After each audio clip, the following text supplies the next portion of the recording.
Hi, May. How are you? Hi, I'm back. You got me addicted to your classes now. Good. It's a good addiction. And I haven't decided where I'll be traveling to. I'm just getting all the info I can. Okay. Well, today's about one of my adventures. How wonderful. So I'm glad to have you back again.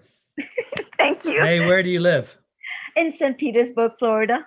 Okay. I know St. Petersburg. I've flown in and out of the Tampa Airport or Clearwater? Tampa Clearwater Airport. Yeah. And don't think I can't remember if I've been to St. Pete or not, but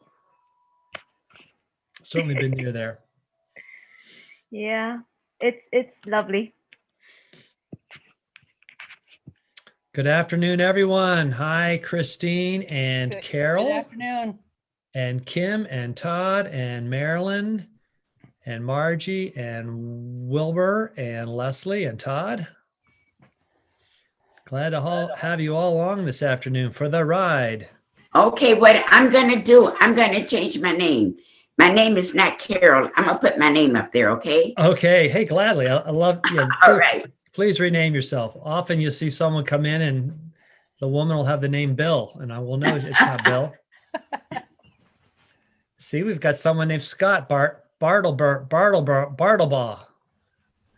And I'll bet it's not Scott. No, I just use his account because it's easier to get in. Right. My wife and I used to have that problem back and forth. Sometimes he had hers and sometimes she had mine. Why do people change their names? Because they're using an account. Well, sometimes they have an account that just has some other identifier on it. Sometimes it's a phone number. Sometimes it's a work or who knows what. Okay.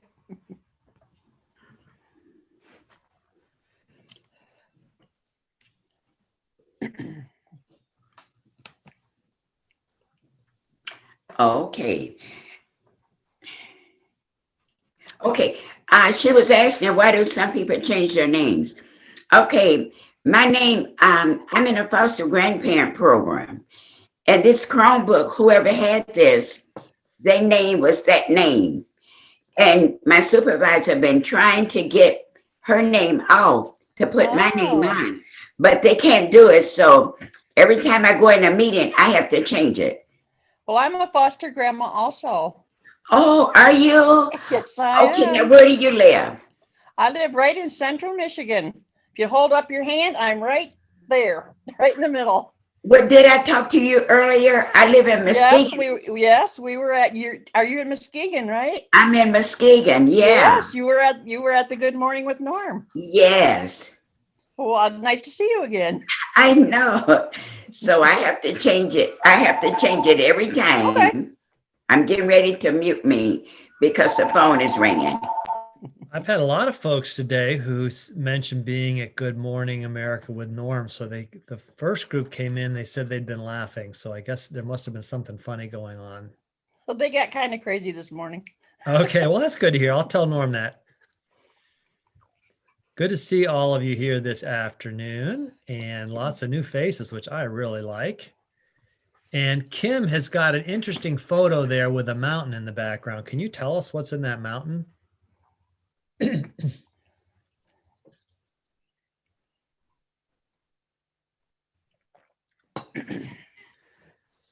If not, that's okay. Hi, Norma. Hi, Linda.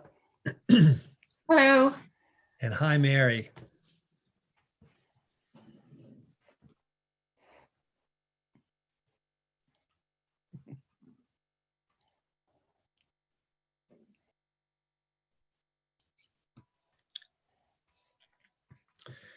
We'll give it about one more minute for everyone else to join in. I'll go ahead and start. Really want to say how nice it is to have everybody here this afternoon to follow a Rails Trails adventure from Pittsburgh to Washington, D.C.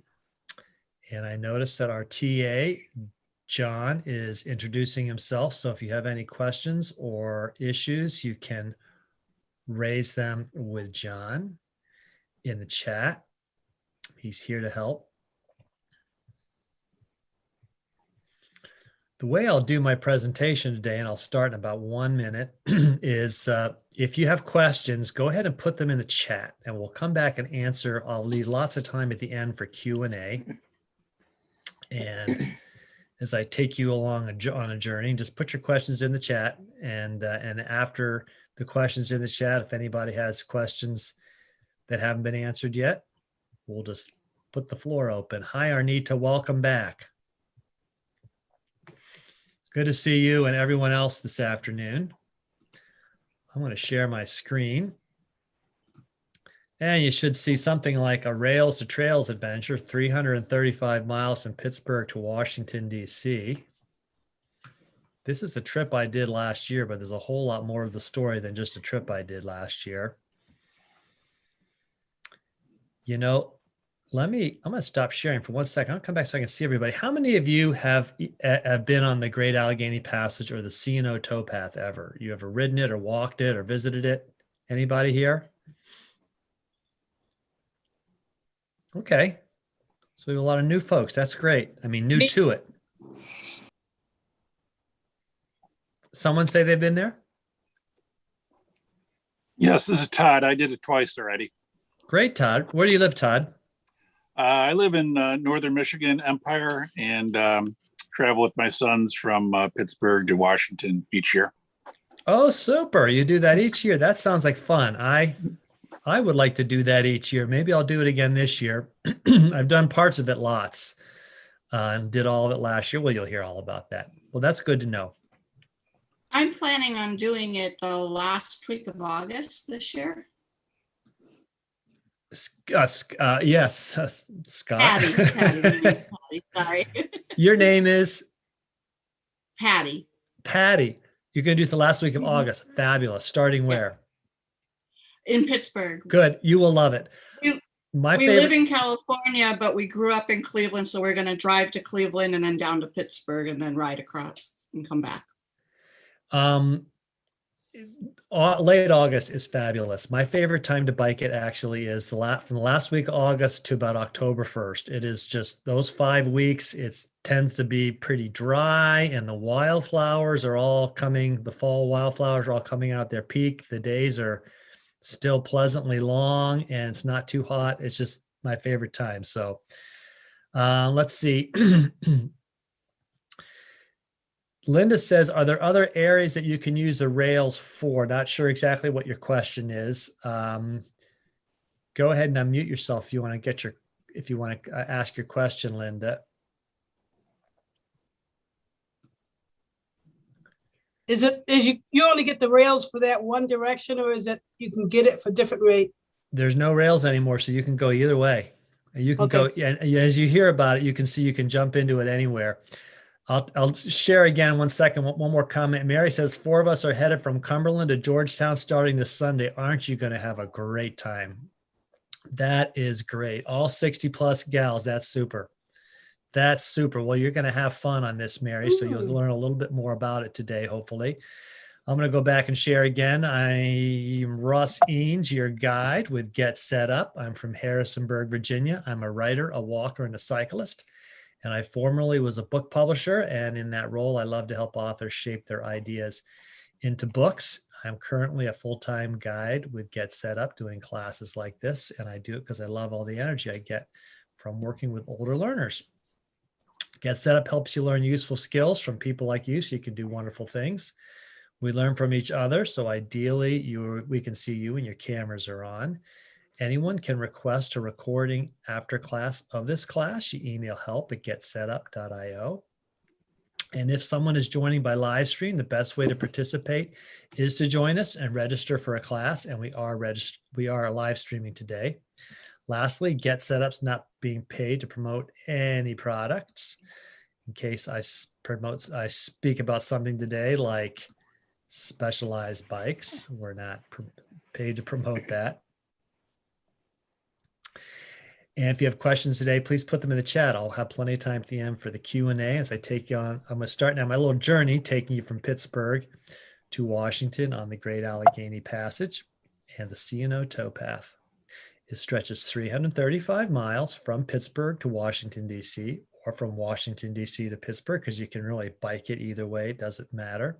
It is probably, in my opinion, the premier rails to trails riding experience in the United States. This is the map of what it looks like, and these are the two trails.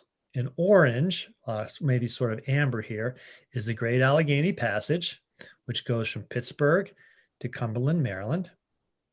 And in Cumberland, Maryland, you begin the C&O towpath that goes from Cumberland all the way to Washington, D.C. This entire route follows rivers, and the rivers they built the railroads alongside the rivers. So from Pittsburgh to Connellsville, it was the Pittsburgh and Lake Erie Railroad alongside the Monongahela and Youghiogheny rivers. And from Connellsville to Cumberland, you followed the Western Maryland Railroad, which went along the Youghiogheny, Castleman, and the Flaherty Creek, and eventually comes down into Wills Creek in Cumberland.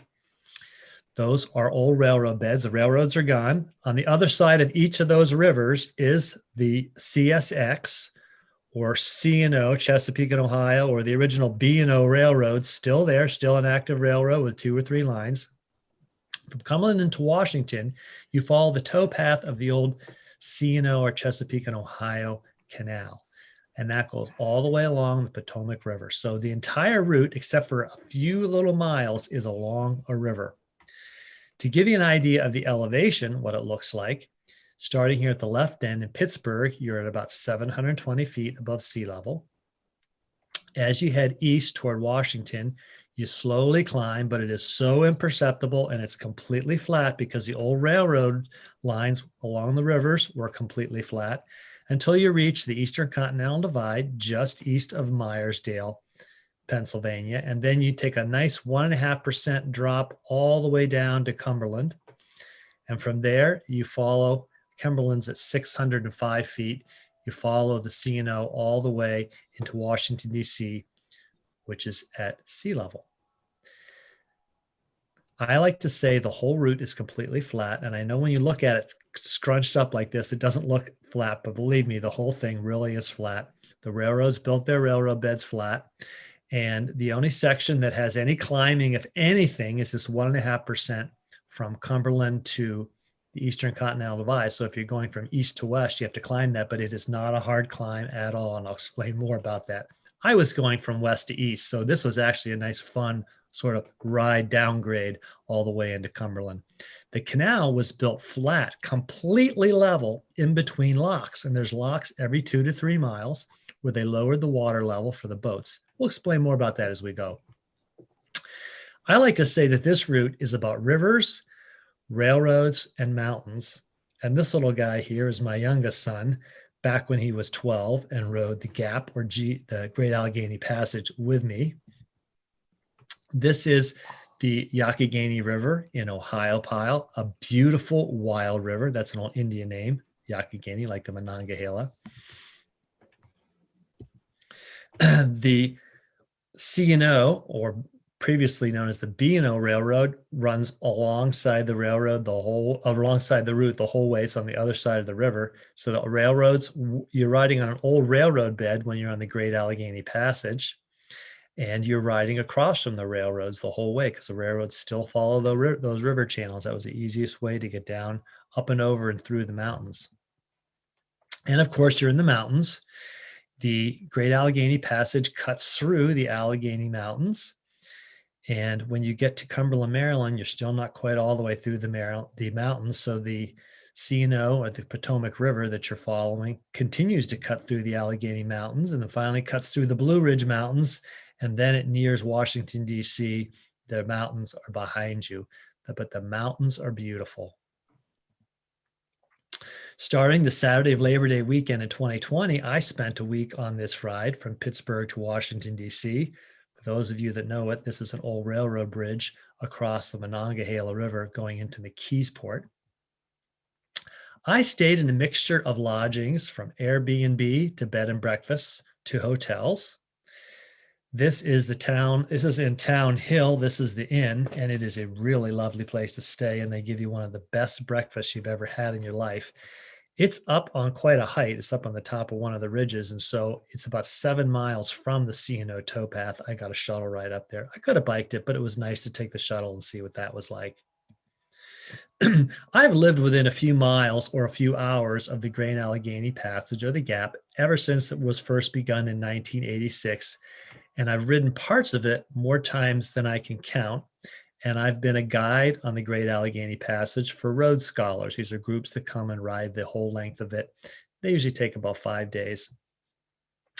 I always had the ambition to, though, however, I usually rode from Cumberland to Pittsburgh, and I'd never been on the C&O. So in September 2020, I decided to take what I thought was the safest trip I could. And I figured being outdoors on a bicycle was pretty darn safe. And I thought, now I'm going to finally do that ride from Pittsburgh all the way to Washington, D.C. This, by the way, is my youngest son back when he was 12. And if you know this spot, this is Canal Place in Cumberland, where the two roads meet, the Great Allegheny Passage and the C&O towpath. He was 12, and we climbed from Cumberland up over the Eastern Continental Divide and rode all the way to Ohiopyle on the Youghiogheny Rivers. Ohiopyle is where the falls of the Youghiogheny are. He was 12, and he rode 75 miles that day, including that climb out of Cumberland to the Eastern Continental Divide. So I tell people, you can do this. There's numerous trailheads all along both the C&O towpath and the Gap. So you can really pick up that route and ride any part of it, any length that you want, anytime. It's very accessible. The western terminus is the point in Pittsburgh. That's where the Allegheny and the Monongahela rivers meet to form the Ohio. So that's this point right here in the center with a big fountain, and the fountain's a lot bigger than it looks. This is the Allegheny River coming in from the north, drains all the way from from New York. And this is the Monongahela, which crosses through southwest Pennsylvania and goes all the way down into West Virginia.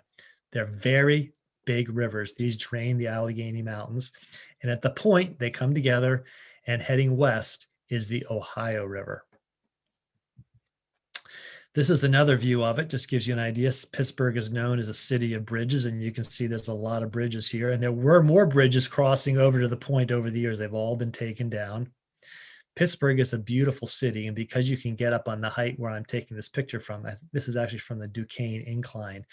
It is probably one of the most spectacular city views.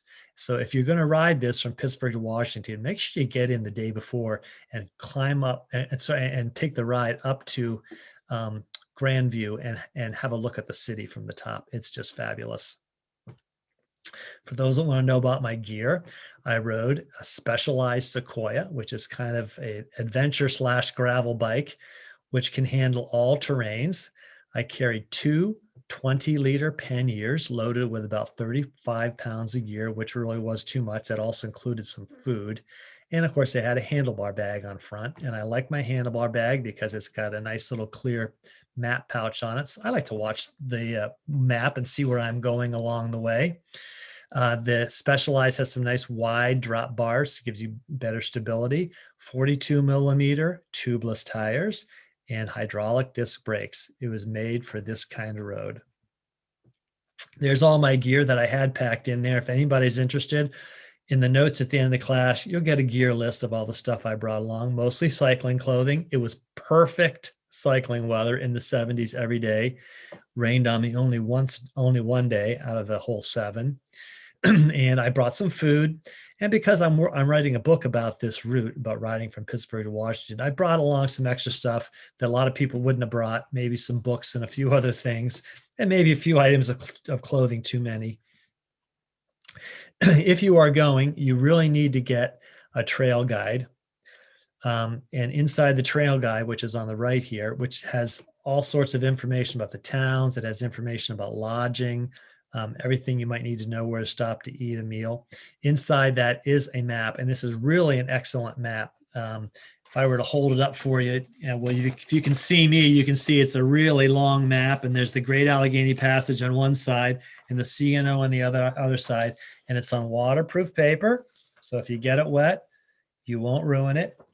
And I like to take mine along the whole route.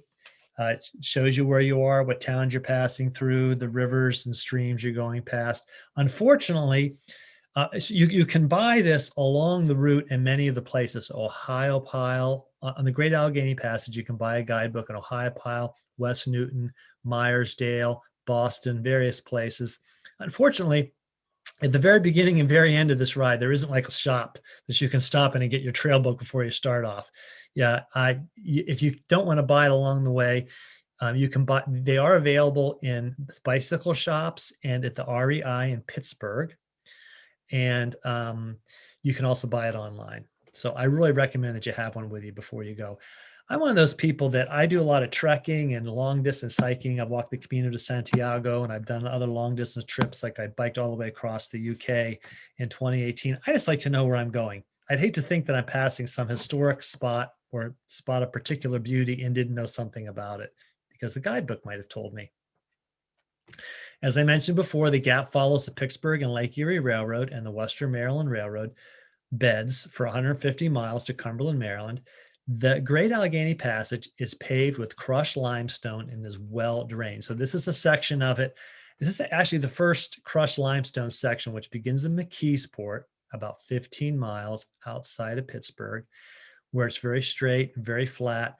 There are volunteer groups, and I really got to give a shout out to the volunteer groups that help maintain this, who redo sections of the roadbed every year, and they kind of add extra crushed lime where needed, and they roll it and they make it nice and smooth. Actually, in my opinion, crushed lime when it's dry is the most pleasant surface to ride on. I like it better than asphalt.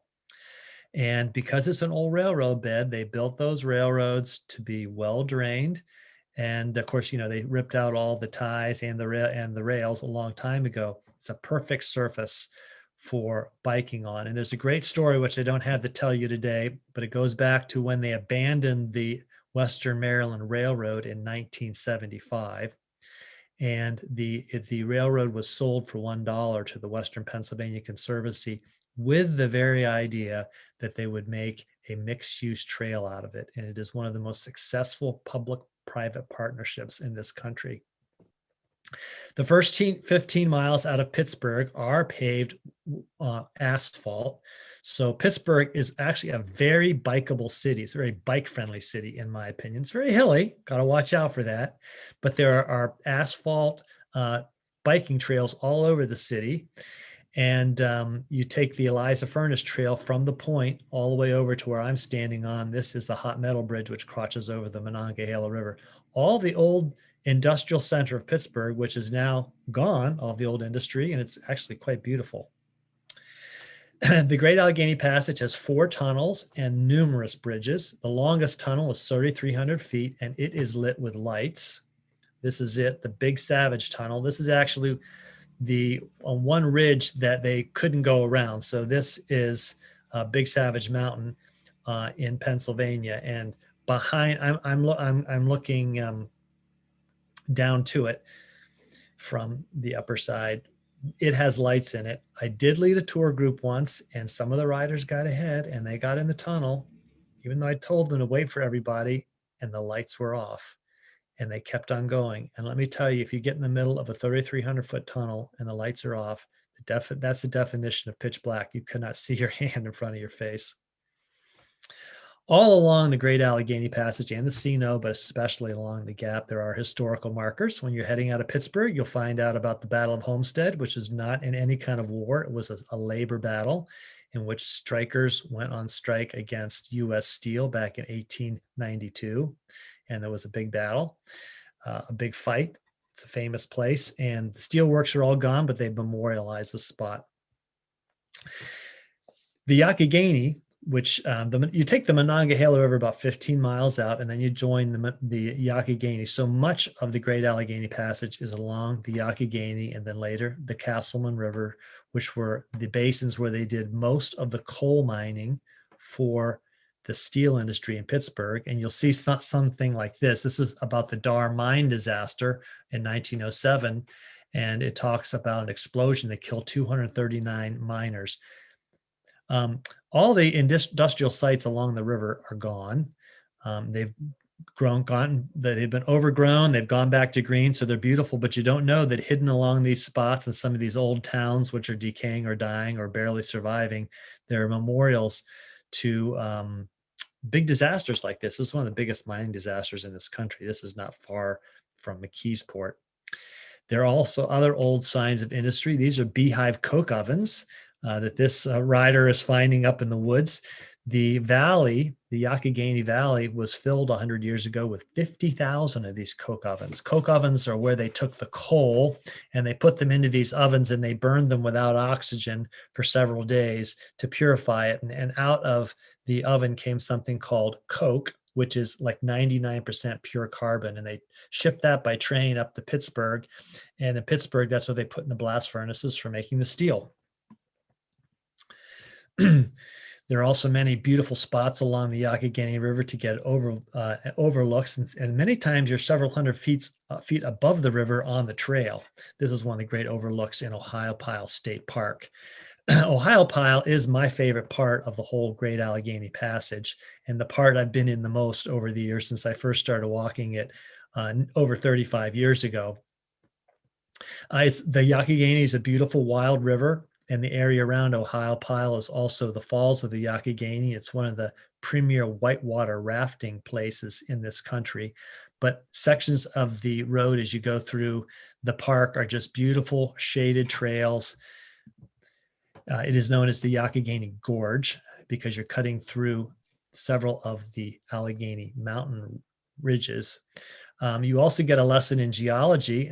There's places where there are natural markers, history markers along there that will tell you all about the coal seams and the other types of rock strata. And there's big chunks of coal that fall out. So this is the stuff they were looking for when they were mining 100 years ago.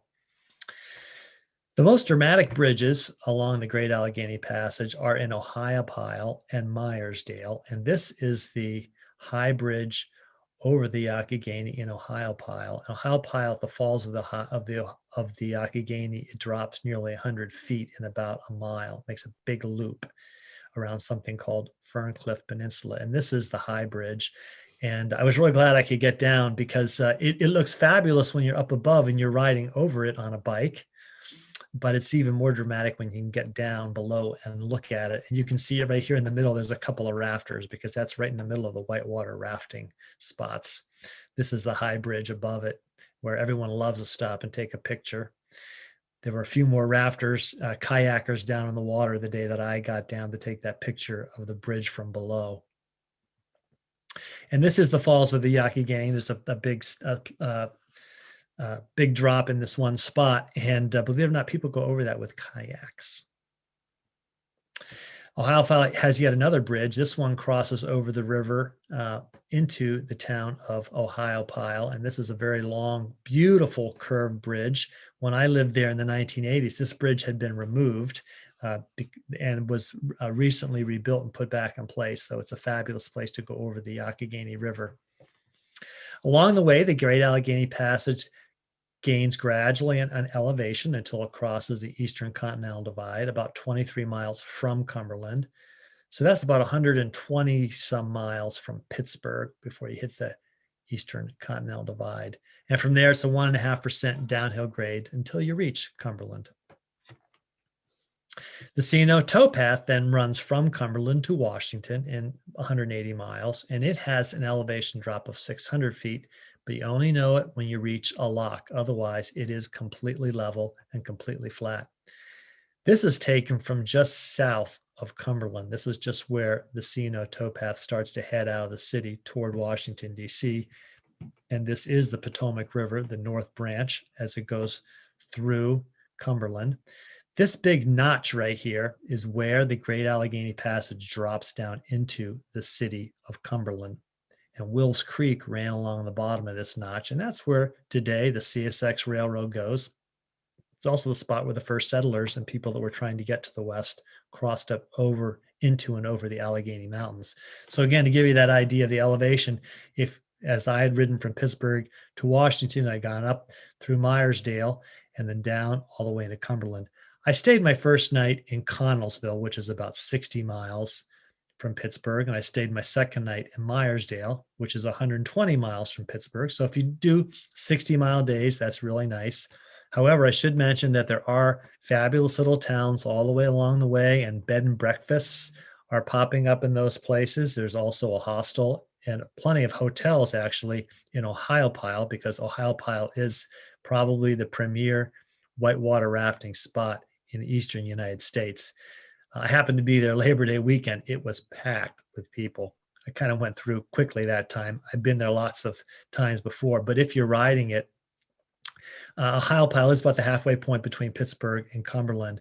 It is worth a stop. It's worth spending an extra day there because there's lots to see besides the big falls on the Youghiogheny River. There's some other side trails that go out to some beautiful sites. The C&O Canal, which then runs along the Potomac River all the way to Washington, was constructed over decades in the early to mid 19th century, started in 1828 and they finished in the 1850s. It was a way to transport goods from the Ohio to the Potomac.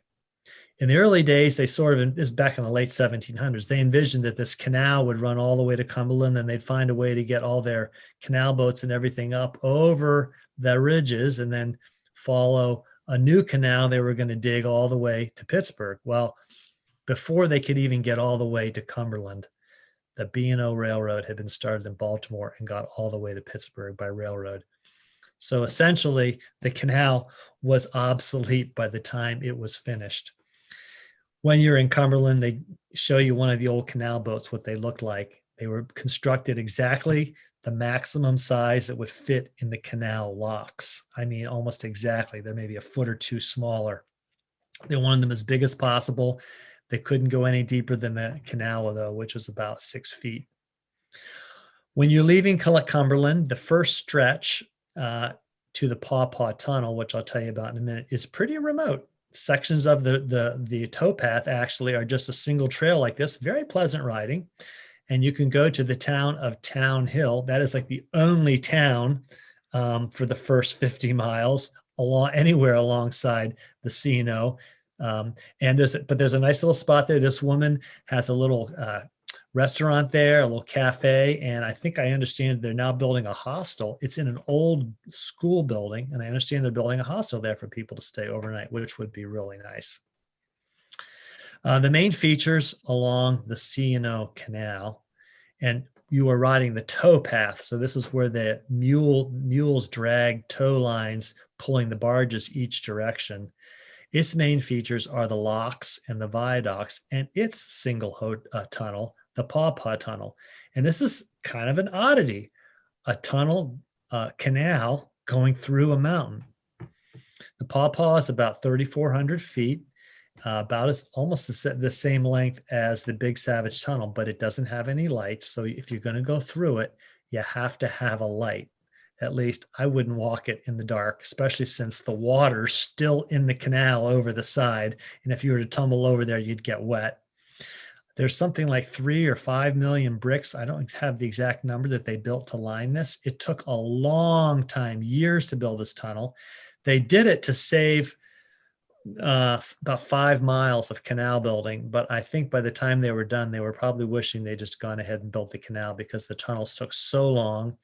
And also one of the features of the C&O Canal was that there was a lot of labor unrest. They brought in immigrants from Germany and Ireland. They didn't pay them enough, and it was also dangerous. And so often the workers went on strike and there was fighting. Anyway, that's one of the reasons why it took so long to complete the tunnel. One of the other features of the canal, and this is something you have to get used to, it's a bit of a funny idea, are the viaducts where the canal runs over another creek or river.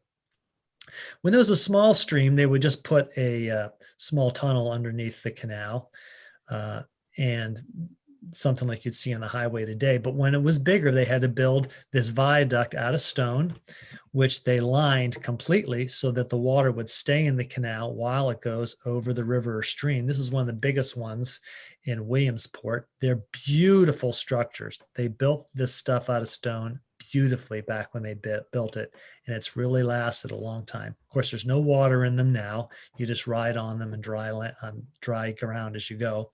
And you see all 74 of the locks. There are 74 locks along the route, and they're every few miles, and many of them are still in good shape. This one's not as in good shape, but this one with its canal, a lock keeper's house, is still in excellent condition. Each of the locks was manned by a lock keeper, and he lived in this house with his family, and they had a small plot of land that they could raise food and vegetables on, maybe some cattle. And whenever a canal boat came either way and had to go up or down on the lock keeper had to come out of his house, or maybe his wife, at any time or day and night to help raise or lower the water in the lock. And these are the big swing arms they use for opening the gates in the lock. In many places, the canal, so since I'm riding toward Washington, the canal was on my left the entire way. In many places, the water's still in the canal. It's kind of brackish. Interesting sort of landscape, an interesting place now. You know, there's fish and turtles and all sorts of things in the canal, and all sorts of things have grown up. Many places the canal is dry, but you ride along the right side of the canal. One of the features of the canal that doomed it was the fact that because it was so close to the river. So in this picture, you can see the canal's on my left. I'm riding on the towpath. Past this brush on my right is the Potomac River. The Potomac River, just like the Youghiogheny River and the Monongahela and the Castleman, all those rivers up in the Alleghenies, they flooded frequently. Every year the waters got high, but some years they got really high and they flooded. And every time the Potomac flooded and washed over the embankment going into the canal, they often would wash this whole towpath away. All the water would run out of the canal. That's why they eventually abandoned the canal. But it's still a beautiful place to ride. Here's going along another one of the locks. It's just grown back into nature, and I just find it beautiful. So in this direction I'm going right here, I'm looking back from the way I'd ridden, so the Potomac River's off that way to the left. One of the great places to stop along the way is Shepherdstown. I stopped in Shepherdstown one day for lunch. It's a nice little college town and artist kind of colony. And they have all sorts of excellent restaurants and places to stay. About 12 miles down from Shepherdstown is Harper's Ferry, a very famous spot in our country. Harper's Ferry is steep. You come into the town at the point where the Shenandoah River meets the Potomac River. So that's what makes Harper's Ferry the point. And it's quite steep. So I had to ride about a half a mile uphill to my bed and breakfast that I was staying in, but it's very historic. The whole town of Harper's Ferry is actually now a national park. And if you're just visiting Harper's Ferry, you can park there is a national park parking place a few miles outside of the town. They'll shuttle you in on a bus. That way they try to keep the traffic down inside the town. All sorts of interesting history, everything from the early United States or the early settlements before even the Revolution, to John Brown's raid on Harper's Ferry, where he tried to start a slave uprising, to the later years when there were all sorts of interesting movements came through Harper's Ferry, including groups that were among the earliest to educate the former slaves.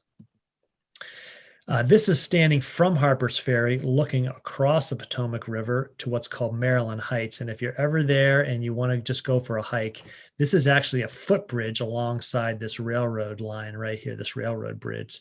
That's how you get from the other side of the river over here. And this is a great hike. You can just cross over the river, get on the towpath for a few hundred feet, and then you can take trails all the way up to these bluffs overlooking the river. This is on the north side, or the Maryland side, called Maryland Heights. That was actually my first introduction about over 40 years ago to Harper's Ferry. So I've been going there for most of my life. I love the place, and it was great to ride through there. As you continue on down the Potomac, there are a few spots where they couldn't dig the canal.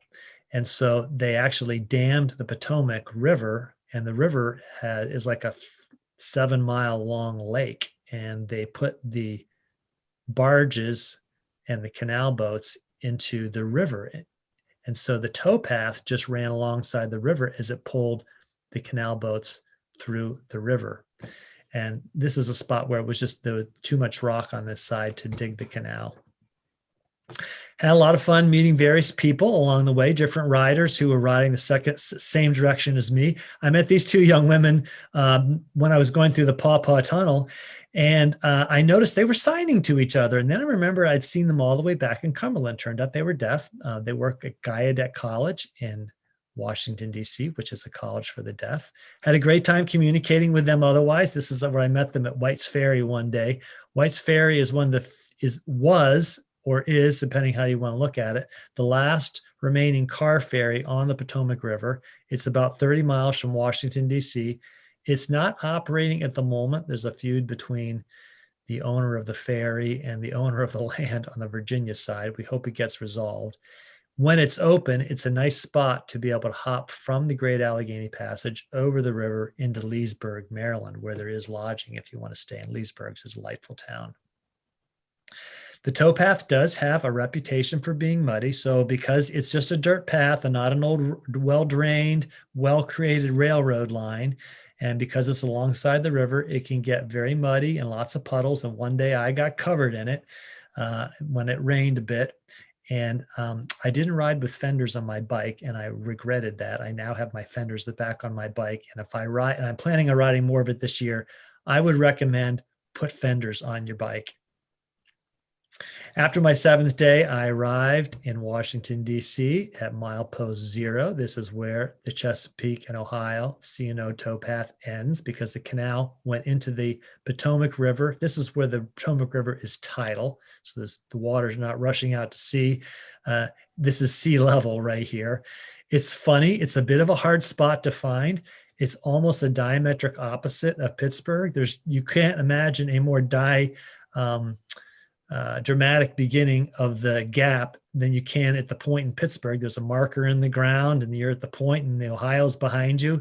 When you get to the other end in Washington, D.C., you have to kind of hunt for milepost 0 on the C&O towpath. It's behind a rowing club and a boathouse. And you have to kind of follow special instructions to get there because the towpath sort of ends in Georgetown. And then you got to navigate your way for about a quarter mile around Georgetown before you find your way to the end of the way. Let me stop sharing here, and I would love to answer questions. I'm going to look in the chat first and see what kind of questions there are here. I got a couple questions, Rush. Yes, Fred. Hi, Fred. Hi. Well, I'm from the West, so I'll preface my, I don't want to probably sound stupid, but can I assume you can walk this trail also, is that true? Yes, you can walk it. I mean, for non-camper types, can you walk, are the towns close enough that you could like walk from town to town as opposed to camping along the way? That's a very good question because a lot of people ask that. And the answer is, unless you're camping, it's hard. I walked the Camino de Santiago and I walked 15 miles a day or 25 kilometers. And that was a lot. I think the most I ever walked in a single day was 20 miles. There are stretches of both the Great Allegheny Passage and the C&O towpath where the distance between towns is close to 20 miles. When you go through Ohiopyle State Park and the gorge of the Youghiogheny River, it's about 16 miles from Connellsville to Ohiopyle. So you can just about do it. Might be 17. That makes for a long day. So you have to be willing to walk 20 miles at a stretch. That's a good way of putting it, Fred. You have to be willing to walk. Or the other option is it's possible that you could meet someone at a point along there and they could shuttle you to the place where you would lodge that night and then go back and start again at that spot. It's better suited for riding.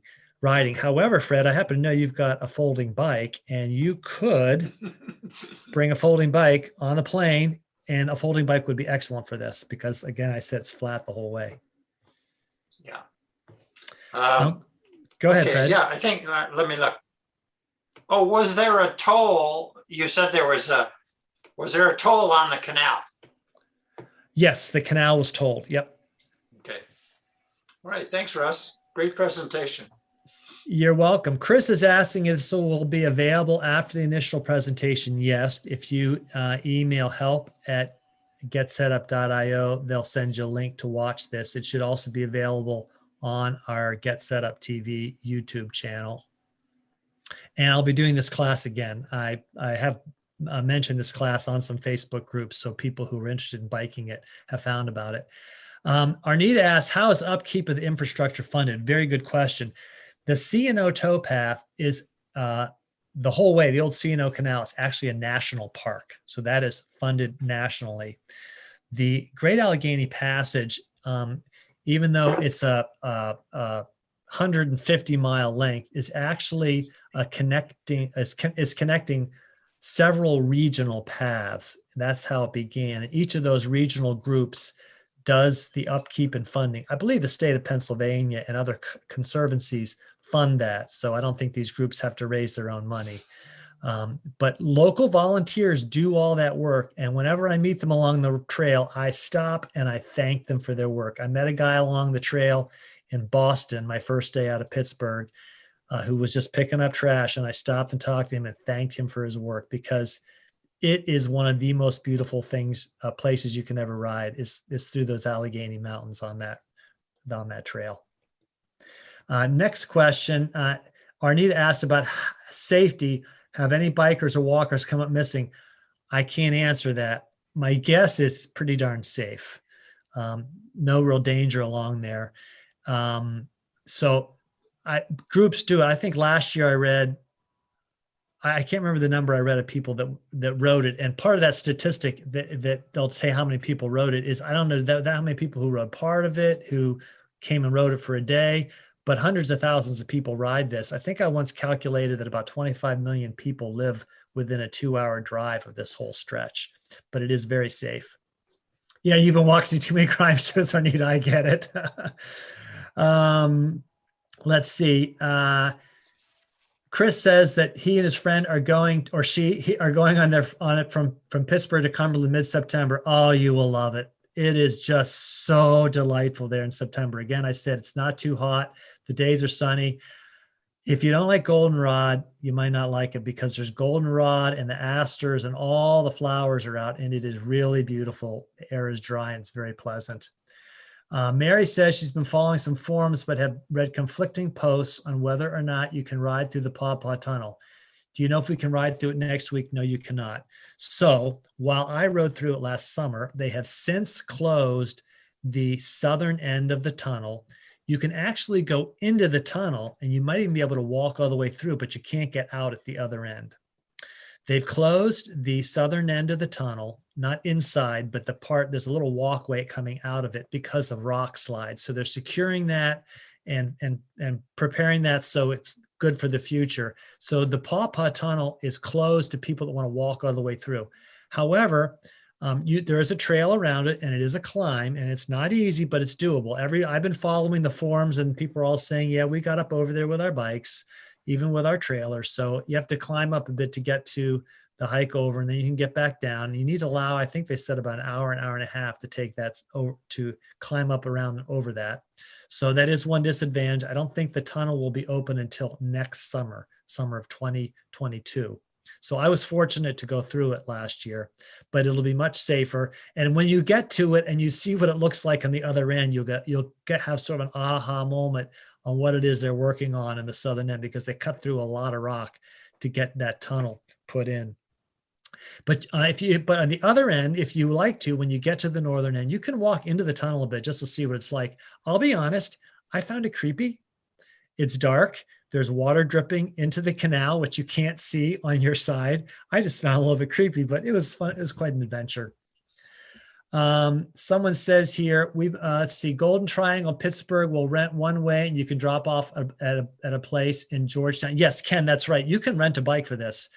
You can rent a bike at a number of the bike shops along the way, but there are also outfitters that will give you a bike to rent going either direction, and you can ride there and they'll pick up your bike at the other end, which is also a very nice way to go.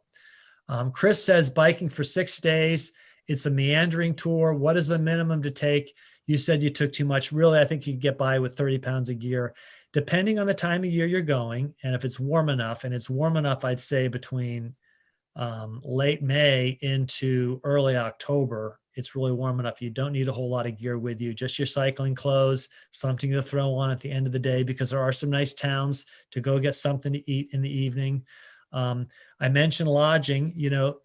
There are bed and breakfasts all along between Pittsburgh and Connellsville. Connellsville has a top-notch hotel that has been built right next to the trail, right along the Youghiogheny River. Really happy I stayed there, was excellent. Downtown Cumberland has quite a few bed and breakfasts and also several very nice hotels. There's a Fairfield Inns, I forget the name, Inns and Suites, that is right on the trail. And Canal Place has lots of shops and places to eat. Very nice town, Cumberland. Yeah,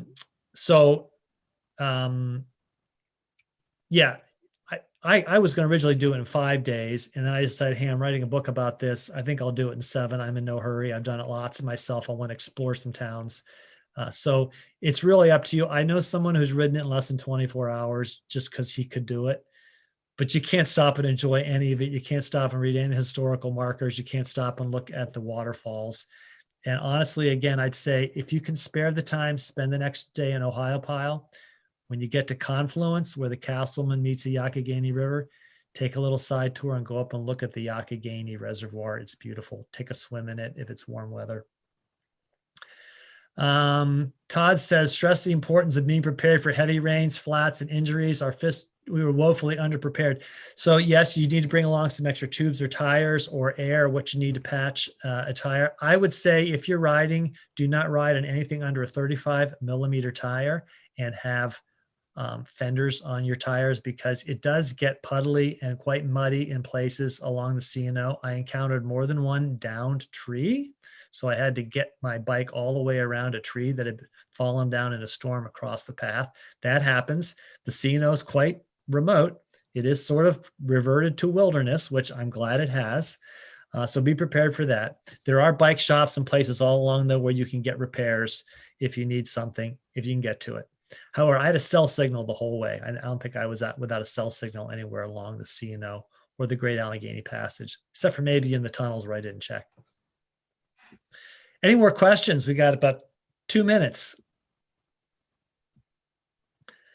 As you can see, I love this ride. I've ridden the Great Allegheny Passage so many times. I first walked it in Ohiopyle State Parks back in 1986 when they built the first 10 miles of it. So I've been in love with this route and this place for over 35 years, and I can't speak highly enough about it. Christine. Oh, you're saying goodbye. Oh, if you're muted if you were saying something. You can hear the passion in your voice when you talk about this, and you're cycling and awesome pictures. You can just tell that this is what you love to do.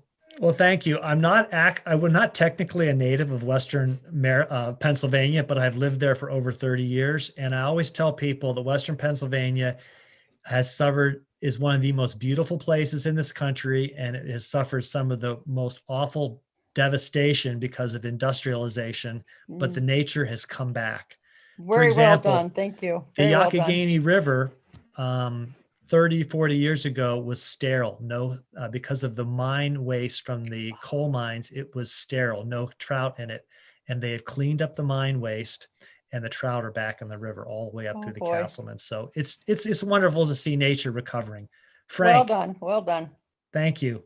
Hi, Joanne here. I wanted to know, Russ, did you turn around after the 7th day and make it back in less than 2 days, or did you have somebody pick you up?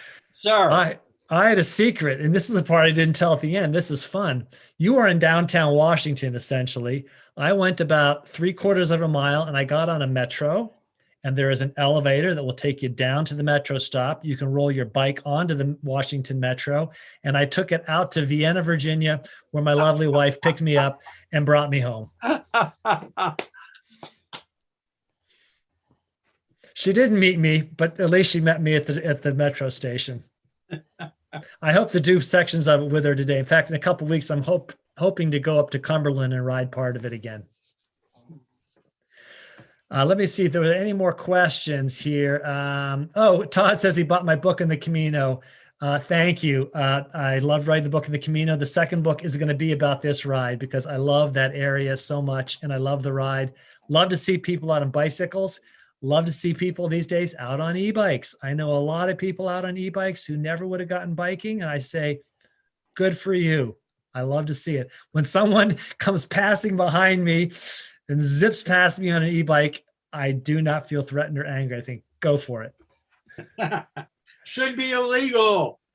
Well, you know what? You can ride an e-bike on the Great Allegheny Passage, not a four-wheeler. And I saw a four-wheeler on there. That made me a little bit angry. Right. No motorized vehicles, but an e-bike is not considered a motorized vehicle because you pedal it.